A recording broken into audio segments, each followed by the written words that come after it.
கடந்த 2019ஆம் ஆண்டு கார்த்திக் சுப்புராஜோட இயக்கத்தில் ரஜினி நடிப்பில் வெளியான படம் பேட்டை. வணிக ரீதியாக பெரும் வரவேற்பினை பெற்ற இந்த படத்தை ரசிகர்களும் கொண்டாடி தீர்த்தாங்க. இந்நிலையில் இந்த படம் வெளியாகி 5 ஆண்டுகளை நிறைவு செஞ்சிருக்கு.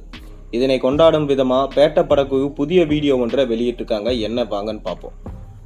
தமிழ் சினிமாவில் பேன் பாயா படமாக கமலோடைய விக்ரம் வெளியாகி ரசிகர்களிடையே நல்ல வரவேற்பை பெற்றது. அதே போல ரஜினியின் ஃபேன் பாய் படமாக கார்த்திக் சுப்புராஜ் இயக்கத்தில் வெளியானது பேட்டை.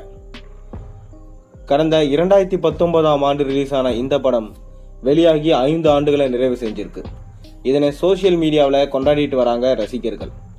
கார்த்திக் சுப்புராஜ் அவருடைய இயக்கத்தில் ரஜினியோட சசிகுமார், நவாசுதீன் சித்திக், விஜய் சேதுபதி, த்ரிஷா, சிம்ரன், மாளவிகா மோகன், பாபி சிம்மா, மேகா ஆகாஷ், முனிஷ்காந்த் உள்ளிட்டோர் பலர் நடிப்பில் உருவான படம் பேட்டை.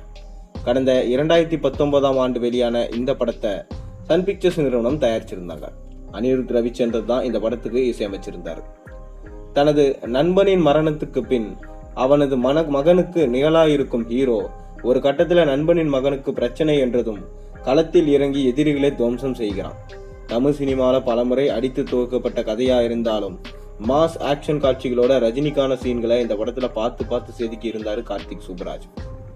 நீண்ட இடைவேளைக்கு பிறகு ரஜினியை ஃப்ரேமுக்கு ஃப்ரேம் கார்த்திக் சுப்புராஜ் மாசா காட்டியுள்ளதா பேட்டை படத்தினை கொண்டாடி தீர்த்தாங்க ரசிகர்கள். வணிக ரீதியாகவும் சரி இந்த படம் நல்ல வரவேற்பை பெற்றது. மேலும் இந்த படத்தின் வாயிலாக தான் ரஜினியோடைய த்ரிஷாவும் சிம்ரனும் முதல் முறையாக பார்த்தீங்கன்னா 2 பேரும் ஜோடி சேர்ந்து நடித்தாங்க. அத்துடன் நடிகை மாளவிகா மோகனும் இந்த படம் வாயிலாக தான் பார்த்தீங்கன்னா தமிழ் சினிமாவில் நடிகையாக அறிமுகமானாங்க. இந்நிலையில் பார்த்தீங்கன்னா பேட்டை படம் வெளியாகி இன்றுடன் 5 ஆண்டு நிறைவு செஞ்சிருக்கு. இதனை அடுத்து இணையத்தில் கொண்டாடிட்டு வராங்க ரசிகர்கள்.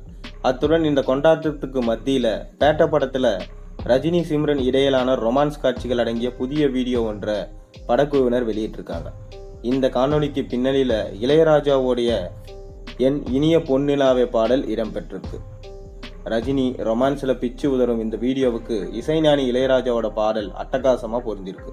இந்த புதிய காணொலி தற்போது சோசியல் மீடியாவில் பலர் மத்தியிலும் கவனம் ஈர்த்துட்டு இருக்கு. பேட்டை படத்துக்கு பின்னர் ரஜினி கார்த்திக் சுப்புராஜும் மீண்டும் இணைய வேண்டும் என ரசிகர்கள் நீண்ட காலமாக கோரிக்கை வச்சுட்டு வராங்க. பொறுத்திருந்து பார்ப்போம் தலைவர் 172 இல்லை 173 இது நடக்குதான்னு. நீங்கள் கார்த்திக் சுப்புராஜோட ரஜினி இருந்தால் நல்லா இருக்குமா இல்லையான்ட்டு உங்களோட கமெண்ட்டு கீழே சொல்லுங்கள்.